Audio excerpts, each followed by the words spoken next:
Jadi begini Mbak, jadi kalau dari kemarin kita berbicara perencanaan, berbicara gambar, desain dan sebagainya, sekarang kita memasuki tahap pelaksanaan awal ya. Jadi memang kata kunci dari pembangunan ibu kota negara ini adalah staging atau bertahap. Nah, kita memasuki tahap awal dari tahapan pembangunan ibu kota negara ini, yaitu tahun 2022 sampai 2024, yang tentu saja pelaksanaannya dimulai dengan tahap awal yaitu prakontrak yang disebut proses pelelangan, sehingga sudah berjalan sejak Juni kemarin, sehingga nanti kita harapkan bahwa pada akhir Juli, awal Agustus sudah ada tanda tangan kontrak, terutama yang berkaitan dengan land development dan juga akses jalan tol atau jalan bebas hambatan. Dan di samping itu, seperti layaknya semua pembangunan area-area yang ada, dimanapun di seluruh dunia, pasti dimulai dengan basic infrastruktur, yaitu infrastruktur dasar, seperti tadi sudah Mbak sampaikan, bahwa kita juga sudah menyiapkan bendungan Sepaku Semoy, ya, sudah 56% progresnya, dan diharapkan nanti pada akhir 2022, akhir 2023 sudah selesai, sudah impounding, sudah terisi air, dan airnya akan dibawa ke kawasan IKN di kawasan inti pusat pemerintahan. Begitu pula akses jalan, ya.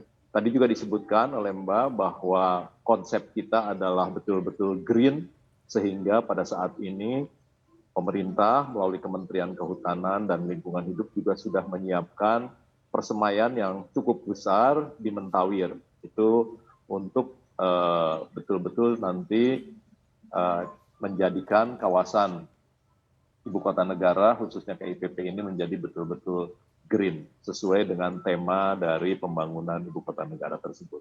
Demikian, Mbak. Oke, Pak Dadi, sebelum kita bahas lebih dalam terkait dengan bendungan Sepaku Semoy dan juga persemaian Mentawir yang tadi Anda katakan, kalau hingga saat ini proyek-proyek apa saja sih Pak yang tengah dilelang begitu Pak, yang sedang mulai dari Juni lalu? Betul, ya, tadi betul. Jadi bendungan Sepaku Semoy ataupun Mentawir itu sudah berjalan, ya. Sebagian akses jalan logistik bahkan sudah berjalan juga persiapan untuk mendukung logistik. Nah, untuk sekarang yang dalam proses pelelangan itu sebetulnya ada dua area fokusnya. Yang pertama adalah yang di dalam kawasan inti pusat pemerintahan, dan kedua di luar kawasan inti pusat pemerintahan. Nah, yang di luar itu utamanya adalah bagaimana kita mencoba membangun jalan tol atau jalan bebas hambatan dari arah Balikpapan menuju kawasan IKN, ya, secara bertahap. Itu kalau langsung itu sepanjang 47 kilo. Tetapi secara bertahap kita jalankan ke arah Pelabuhan Karyango, kemudian juga ke arah Jembatan Pulau Balang, kemudian kita manfaatkan area yang ada ke arah namanya Simpang Riko, kemudian menuju kawasan inti pusat pemerintahan. Itu yang di luar KIPP. Yang di dalam KIPP sendiri, kawasan inti pusat pemerintahan, kita akan mulai dengan land development, ya, atau penyiapan lahan lah kira-kira, ya, untuk menyiapkan klaster-klaster untuk pembangun yang akan dibangun. Nah, sesudah penyiapan lahan itu, kita akan membangun misal klaster yang utama, kita akan memulai pembangunan kawasan Istana Presiden. Kemudian kita akan mulai juga membangun kawasan kantor-kantor Kementerian Koordinator Ekonomi, ada 4 Kemenko. Kemudian juga kita akan menyiapkan jalan di dalam kawasan KIPP untuk yang didukung oleh utilitas-utilitas, serta didukung oleh drainase, baik drainase pengendali banjir, drainase kawasan, maupun drainase jalan. Dan tentu saja kita juga akan membangun sanitasi, ya, untuk wastewater dan juga untuk solid waste. Banyak hal yang akan kita bangun. Itu diantaranya. Pak Danis, dengan dua area yang dalam proses fokus untuk dilelang ini, investasinya ini seperti apa? Apakah mungkin sudah ada investor yang tertarik atau mungkin negara-negara mana nih yang sudah mendekati, Pak? Banyak. Saya kira banyak negara yang sudah berkomunikasi khususnya dengan badan otorita, ya.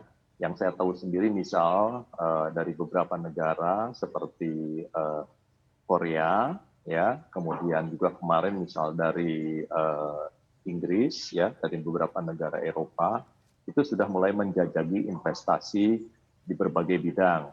Seperti kita ketahui bahwa IKN ini intinya mengembangkan pusat pertumbuhan ekonomi, baik yang bersifat misalnya energi terbarukan, farmasi, pertanian, ya, kemudian juga pariwisata dan sebagainya yang didukung oleh pendidikan yang sangat baik masa depan. Ya. Nah, itu sudah mulai banyak penjajakan dari investor. Khususnya banyak yang tertarik terhadap energi baru terbarukan. Tetapi pada saat ini, untuk 2022-2024 itu memang kewajiban pemerintah yang untuk memulainya.